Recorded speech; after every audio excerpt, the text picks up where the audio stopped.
আসসালামু আলাইকুম রহমতুল্লাহি ওয়া বারাকাতুহু। বিসমিল্লাহ ওয়াসসালাতু ওয়াসসালামু আলা রাসূলিল্লাহ ওয়া আলা আলিহি ওয়া সাহবিহি ওয়া মাওয়ালা, আম্মা বা'দ। সবাইকে আন্তরিক প্রীতি এবং শুভেচ্ছা জানিয়ে শুরু করছি আজকের ক্লাস। ইনশাআল্লাহ ইমাম নববীর 40 হাদিসের আজকে 36তম হাদিসটি নিয়ে আমরা আলোচনা করব। মহান আল্লাহ তাআলা আমাদের তৌফিক অনেক অনেক বাড়িয়ে দিন। আল্লাহুম্মা আমিন। রব্বি ইশরাহ লি সাদরি ওয়া ইয়াসসির লি আমরি ওয়াহলুল উকদাতাম মিন লিসানি ইয়াফকাহু কওলি।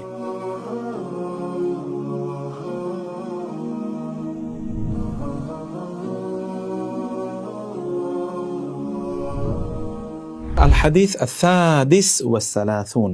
আস-সাদিস ওয়াস-সালাসুন মানে 36তম, আর আল হাদিস মানে তো আল হাদিস। তো 36তম হাদিস, 36তম হাদিসের টাইটেল হলো মান নাফাসা আন মুমিনিন কুরবাতান। কয়েকবার মুখস্থ করে নিন। মান নাফাসা আন মুমিনিন কুরবাতান, মান নাফাসা আন মুমিনিন কুরবাতান, মান নাফাসা আন মুমিনিন কুরবাতান, মান নাফাসা আন মুমিনিন কুরবাতান।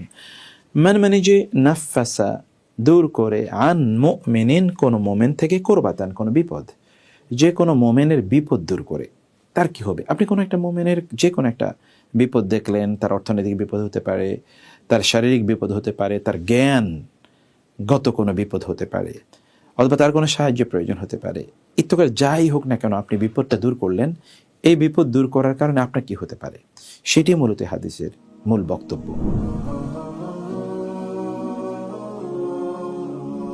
ওকে, এবার আমরা মূল হাদিসটি একটু দেখে নেই। হাদিসের মূল টেক্সট হলো আন আবি হুরায়রা রাদিয়াল্লাহু তাআলা আনহু আনিন নবী সাল্লাল্লাহু আলাইহি ওয়াসাল্লাম قال من نفس عن مؤمن كربة من كرب الدنيا نفس الله عنه كربة من كرب يوم القيامة ومن يسر عن معسر يسر الله عليه في الدنيا والآخرة ومن ستر مسلما ستره الله في الدنيا والآخرة والله في عون العبد ما كان العبد في عون أخيه ومن سلك طريقا يلتمس فيه علما سهل الله له به طريقا إلى الجنة وما استمع قوم في بيت من بيوت الله يتلون كتاب الله ويتدارسونه فيما بينهم إلا نزلت عليهم السكينة وغشيتهم الرحمة وحفتهم الملائكة وذكرهم الله في من عنده ومن أبطأ به عمله لم يسرع به نسبه رواه مسلم رقم الحديث 2699 بهذا اللفظ سبحان الله। অসাধারণ একটি হাদিস, অসাধারণ। আমি কেবল একটু সংক্ষিপ্তভাবে আপনাদের কাছে এই হাদিসের অনুবাদটি একটু করে যাই। আন আবি হুরায়রা রাদিয়াল্লাহু তাআলা আনহু আনিন নবী সাল্লাল্লাহু আলাইহি ওয়াসাল্লাম قال রাসূলুল্লাহ সাল্লাল্লাহু আলাইহি ওয়াসাল্লাম বলেছেন অনেকগুলো কথা, সবগুলো আপনার মুখস্থ করে রাখা দরকার। এক নম্বরে, মান নাফাসা আন মুমিনিন কুরবাতান, কেউ যদি কোনো মুমিনের কোনো কুরবা, কোনো বিপদ দূর করেন, মিন কুরাবিদ দুনিয়া, দুনিয়ার কোনো বিপদ দূর করে দেয়, নাফাসাল্লাহু আনহু, আল্লাহ তাআলা তার থেকে দূর করে দেন, কুরবাতান বিপদ, মিন কুরাবি ইয়াউমিল কিয়ামাহ, কিয়ামতের দিবসের বিপদ থেকে একটি বিপদ আল্লাহ তাআলা তার দূর করে দেন। এক নম্বর কথা। আপনি কোন একজন মুসলিমের দেখলেন যে তার রাস্তায় তিনি কোন একটা প্রয়োজনে তিনি সেখানে আটকে আছেন, যেমন তার গাড়িটা স্টার্ট নিচ্ছেন, আপনি একটু তার গাড়িটা স্টার্ট দিয়ে দিলেন, একটু ধাক্কা দিয়ে দিলেন। কেউ কোনো একটি পণ্য নিয়ে আসতে পারছেন, একটু পণ্যটা আপনি সাহায্য করলেন নিয়ে আসার জন্যে। কেউ একটু অসুস্থ, তাকে একটু হসপিটালে নিয়ে গেলেন, তাই না? কারো একটু পানির দরকার, আপনি একটু তাকে পানি দিয়ে দিলেন, পানির পিপাসা মেটানোর জন্য।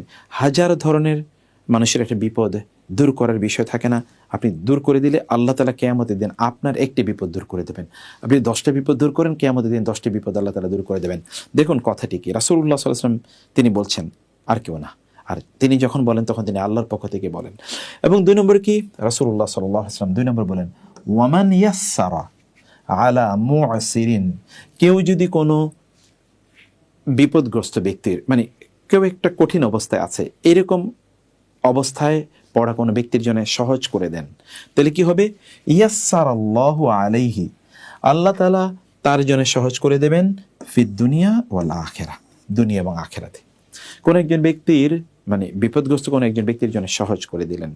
যেমন ধরুন কারো টাকা দরকার, আপনি তাকে একটু কিছু টাকা পয়সা প্রদান করলেন, আপনি সহজ করে দিলেন। কেউ আপনার কাছ থেকে টাকা নিয়েছে, আপনি তার কাছ থেকে টাকাটি নেওয়ার জন্য মামলা করলেন না, থ্রেট দিলেন না, আপনি তার জন্য সহজ করে দিলেন। এই যে ওই ব্যক্তি একটু কঠিন অবস্থায় আছে, আপনি তার জন্য একটু সহজ করে দিলেন, তাহলে আল্লাহ তাআলা কি করে দেবেন? আল্লাহ সুবহানাহু ওয়া তাআলা দুনিয়া এবং আখিরাতে আপনার জন্য সহজ করে দেবেন সব। সুবহানাল্লাহ, আল্লাহ যদি সহজ করে দিতে চায় তাইলে কঠিন করার কে রয়েছে, কে সামর্থ্য রাখে কঠিন করার জন্য? 2 নম্বর কথা রাসূলুল্লাহ সাল্লাল্লাহু আলাইহি ওয়াসাল্লাম। তাহলে প্রথমত কি, মান নাফাসা আন মুমিনিন কুরবাতান, 2 নম্বরে ওয়ামান ইয়াসসারা আলা মুসিরিন। এবার 3 নম্বরে আমরা দেখি তিনি কি বলেছেন। তিনি বলেছেন ওয়ামান সাতারা মুসলিমান, কেউ যদি কোনো মুসলিমের কোনো দোষ ত্রুটি গোপন করে রাখে, সাতারা মুসলিমান, তাহলে কি হবে? সাতারাহুল্লাহু, আল্লাহ তাআলা গোপন করে রাখবেন তার দোষ ত্রুটি ফিদ দুনিয়া ওয়াল আখিরা, দুনিয়া এবং আখিরাতে। ওই ব্যক্তির দোষ ত্রুটি আল্লাহ সুবহানাহু ওয়া তাআলা দুনিয়ায় এবং আখিরাতে আল্লাহ তাআলা তার দোষ ত্রুটি গোপন করে রাখবেন। কোন একজন মুসলিমের কোন একটি দোষ আছে তিনি করেছেন, সেটা যে কোনো দোষই হোক না কেন, আপনি এটি গোপন করে রাখলেন, আল্লাহ তাআলা দুনিয়ায়ও আপনার দোষ গোপন করে রাখবেন, আখিরাতেও গোপন করে রাখবেন। যার কাছে কোনো কিছু গোপনীয় নেই তিনি গোপন করে রাখলে প্রকাশ করবে কে? কার ক্ষমতা আছে প্রকাশ করার? সুবহানাল্লাহ। তাহলে 3 নম্বর কি বললাম? ওয়ামান সাতারা মুসলিমান। প্রথম কি, মান নাফাসা আন মুসলিমিন কুরবাতান বা মান নাফাসা আন মুমিনিন কুরবাতান। 2 নম্বর কি, ওয়ামান ইয়াসসারা আলা মুসিরিন। আর 3 নম্বর কি, মান সাতারা মুসলিমান। আচ্ছা, এবার 4 নম্বরে কি, আল্লাহু ফি আউনিল আবদি মা কানাল আবদু ফি আউনি আখিহি। আল্লাহ ফি আউনি, সাহায্য করবেন আল আবদি, বান্দাকে, মা কানাল আবদু, যতক্ষণ বান্দা করবে, ফি আউনি আখিহি, তার কোনো মুসলিম ভাইয়ের সাহায্য।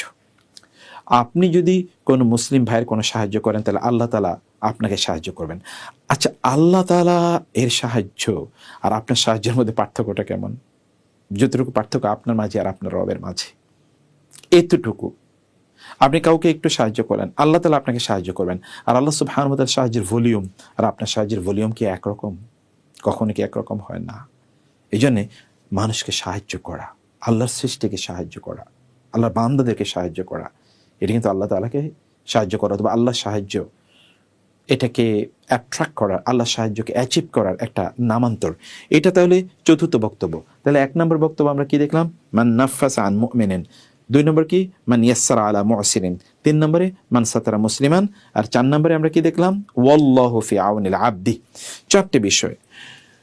পঞ্চমত রাসূলুল্লাহ সাল্লাল্লাহু আলাইহি ওয়াসাল্লাম কি বলেন? ওয়ামান সালাকা তরিকান, এটি কিন্তু 5।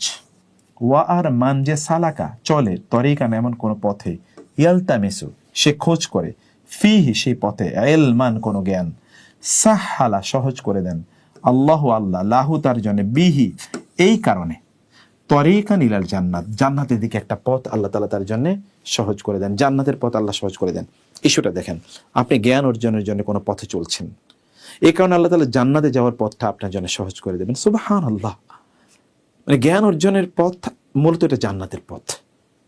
রাসূলুল্লাহ সাল্লাল্লাহু আলাইহি ওয়াসাল্লাম বলছেন, কিন্তু এটা পঞ্চম কথা। তাহলে আমরা 5টি কথা এর মধ্যে শুনলাম।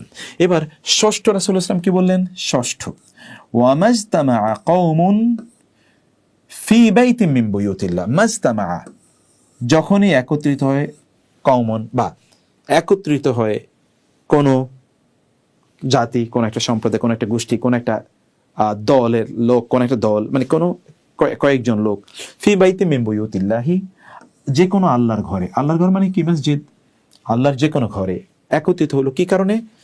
ইয়াতলুনা কিতাব আল্লাহ, তারা আল্লাহর কিতাব পাঠ করছে, ওয়ায়াতাদারাসুনাহু ফিমা বাইনহুম, ফিমা বাইনহুম মানে নিজেদের মাঝে, এবং তারা সেটাকে দর্স করছে, মানে মুতালা করছে, পড়ছে, নিজেদের মাঝে পড়ছে। তাদারুস মানে হচ্ছে পরস্পর পড়া। এই পরস্পর পড়ার রূপটা কি, এটা আমরা পরে আলোচনা করছি। পরস্পর তারা পড়ছে, এই যদি পড়ে তাহলে কি হয়? ইল্লা, তাইলে কি হয়? রাসূলুল্লাহ সাল্লাল্লাহু আলাইহি ওয়াসাল্লাম বলেন, ইল্লা 1 নাযালাত আলাইহিম আস-সাকিনাহ, তাদের উপর প্রশান্তি নাজিল হয়, আল্লাহর পক্ষ থেকে প্রশান্তি নাজিল হয়। 2 ওয়া গাশিয়াতুহুমুর রাহমা, গাশিয়াত তাদেরকে আচ্ছাদিত করে ফেলে, আর রহমা, রহমত, কার রহমত? আল্লাহর রহমত। দেখেন, আপনি কোন একটা জায়গায় আপনার কয়েকজন একত্রিত হয়েছেন কোন একটা মসজিদে, এবং আপনি সেখানে কোরআন তেলাওয়াত করছেন, কোরআনের আলোচনা মানে দ্বীনি আলোচনা করছেন, কোরআনের আলোচনা করছেন, তাহলে কি হবে? সেখানে 5টি ঘটনা ঘটবে। একটা, আল্লাহ রাসূল বলছেন তার উপর সাকিনা, প্রশান্তি নাজিল হবে। 2 নম্বরে মানে রহমত তাদেরকে পরিবেষ্টন করে রাখবে। 3 নম্বর কি? হাফাতহুমুল মালাইকা, ফেরেশতারা চারিদিক থেকে তাদেরকে ঘিরে রাখবে। এবং এই ঘিরে রাখাটা এরকম যে ফেরেশতা তাদের ডানা দিয়ে চারিদিক দিয়ে ঘিরে রাখবে, যেন শয়তান না আসতে পারে, অথবা এরা কি করছে এগুলো সব তারা রেকর্ড করছে আল্লাহ তাআলার কাছে, এইভাবে তারা নিয়ে যাবে। এবং অন্য একটা বর্ণনা মতে যে হাফাতুমুল মালাইকা, ফেরেশতারা তাদের ডানা একটা একটা একটা এরকম উপরে একেবারে আসমান পর্যন্ত ফেরেশতারা উঠে যায়, এটা প্রত্যক্ষ করার জন্য। ঠিক আছে। এবং 4 নম্বরে কি? ওয়াযাকারাহুমুল্লাহু ফীমান ইনদাহ, ওয়াযাকারাহুম, এবং স্মরণ করেন হুম তাদেরকে, আল্লাহ ফীমান ইনদাহু, যারা আল্লাহ তাআলার কাছে আছে তাদের সামনে আল্লাহ সুবহানাহু ওয়া তাআলা এদেরকে নিয়ে আলোচনা করেন। তাহলে 4টি ঘটনা। আপনি যদি আল্লাহর কিতাব পাঠ করার জন্য কোনো একটা মসজিদে একত্রিত হচ্ছেন, ফি বাইতি মিন বুয়ুতিল, অথবা অন্য কোথাও হতে পারে এক্সটেন্ডেড মিনিং, তাহলে সেখানে কি হবে? নাযালাত আলাইহিমুস সাকিনা, গাশিয়াতহুমুর রাহমা, হাফাতহুমুল মালাইকা, যাকারাহুমুল্লাহু ফীমান ইনদাহ। 4টি ঘটনা। আপনি প্রশান্তি পাবেন, আপনি রহমত দ্বারা আচ্ছাদিত থাকবেন, ফেরেশতারা চারিদিকে ঘিরে রাখবে, এবং আল্লাহ তাআলা তার কাছে যে সকল ফেরেশতারা আছেন, সবচেয়ে সম্মানিত ফেরেশতা মানে জিবরিল সহ, এদের কাছে আল্লাহ তাআলা আপনাকে নিয়ে আলোচনা করবেন। কে আলোচনা করবেন? আল্লাহ তাআলা আলোচনা করবেন। 6ষ্ঠ বিষয়টি। এবার 7ম বিষয়টি রাসূলুল্লাহ সাল্লাল্লাহু আলাইহি ওয়াসাল্লাম বললেন, ওয়ামান আবতা বিহি আমালুহু, কারো আমল যদি তাকে পেছিয়ে দেয়, লাম ইউসরি বিহি নাসাবুহু, তাহলে তার বংশ তাকে এগিয়ে দিতে পারবে না। মানে আপনার আমল যদি পিছিয়ে দেয় আপনাকে, তাহলে আপনি কোন বংশের ছেলে বা মেয়ে, কোন সম্প্রদায়ের আপনার বাপ দাদারা কি ছিল, তাতে কিছুই যায় আসে না। নবী রাসূলদের সন্তানরা তারাও তো পথভ্রষ্ট ছিল, নবী রাসূলরা তাদেরকেই বাঁচাতে পারেনি, অতএব রাসূলুল্লাহ সাল্লাল্লাহু আলাইহি ওয়াসাল্লাম তার আপন চাচাকে বাঁচাতে পারেনি। ফলে আপনাকে আমলের মাধ্যমে বাঁচতে হবে, আপনাকে আমলের মাধ্যমে এগিয়ে যেতে হবে, আপনি আপনার বংশের মাধ্যমে এগিয়ে যেতে পারবেন না। সুবহানাল্লাহ, কি বিশাল একটি বর্ণনা, তাই না? তাই রাসূলুল্লাহ সাল্লাল্লাহু আলাইহি ওয়াসাল্লাম 7টি বিষয় বললেন। 1 নম্বরে কি? মান নাফাসা আন মুমিনিন কুরবাতান। 2 নম্বরে কি? মান ইয়াসসারা আলা মুসিরিন। 3 নম্বরে কি? মান সাতারা মুসলিমান। 4 নম্বরে কি? ওয়াল্লাহু ফি আউনিল আবদি মা কানাল আবদু ফি আউনি আখিহি। এবং তারপর আমরা কি দেখলাম? 5ম কি? মান সালাকা তরিকান ইয়ালতামিসু ফিহি ইলমান। 6ষ্ঠ কি? মাস্তামা কওমুন ফি বাইতিম মিন বুয়ুতিল্লাহ। 7ম কি? মান আবতাহা বিহি আমালুহু লাম ইউসরি বিহি নাসাবুহু। 7টি বিষয়। 7টি বিষয় কি? কেউ যদি কোনো মুসলিমের বিপদ দূর করে, আল্লাহ তাআলা তার দুনিয়া আখিরাতে বিপদ দূর করে দেবেন। 2 নম্বরে কি? কেউ যদি কোনো এমন কোন ব্যক্তির যিনি খুব কঠিন অবস্থায় যাচ্ছেন, তার জন্য যদি একটু জীবনযাত্রাটা সহজ করে দেয়, আল্লাহ তাআলা তার জন্য সব কিছু সহজ করে দেবেন দুনিয়া আখিরাতে। 3 নম্বরে কি? কেউ যদি কোনো মুসলিমের মানে তার দোষ ত্রুটি গোপন করে রাখে, আল্লাহ তাআলা তার দুনিয়া আখিরাতে দোষ ত্রুটি গোপন করে রাখবেন। 4 নম্বরে কি? 4 নম্বর হলো, যদি আপনি কোনো মুসলিমকে সাহায্য করেন, তাহলে আল্লাহ তাআলা আপনাকে সাহায্য করবেন। 5 নম্বরে কি? কেউ যদি দ্বীনি জ্ঞান অর্জন করার জন্য কোনো পথে চলে, তাহলে আল্লাহ তাআলা এই পথেই তাকে জান্নাতের দিকে নিয়ে যাবেন। 6 নম্বর কি? কেউ যদি মানে কোনো একদল লোক যদি কোনো একটা মসজিদে একত্রিত হয়, আল্লাহর কিতাব তেলাওয়াত করে, নিজেদের মধ্যে সেটা নিয়ে আলোচনা করে, তাইলে সেখানে 4টি ঘটনা ঘটে। আল্লাহর পক্ষ থেকে সাকিনা, প্রশান্তি নাজিল হয়, এবং রহমত তাদেরকে পরিবেষ্টন করে রাখে, ফেরেশতারা তাদেরকে ঘিরে রাখে, এবং আল্লাহ তাআলা তাদেরকে নিয়ে আলোচনা করেন। 7ম ইস্যুকে রাসূল সাল্লাল্লাহু আলাইহি ওয়াসাল্লাম যেটি আলোচনা করলেন তা হলো, কারো যদি আমল ভালো না হয়, তাহলে তার বংশ তাকে বাঁচাতে পারবে না। সুবহানাল্লাহ, কি বিখ্যাত একটি হাদিস, তাই না? সুবহানাল্লাহ, আমরা হাদিসের বিস্তারিত সব জানলাম। তারপর আমরা এক নজরে এবার হাদিসটির অর্থ একটু দেখে নেব ইনশাআল্লাহ।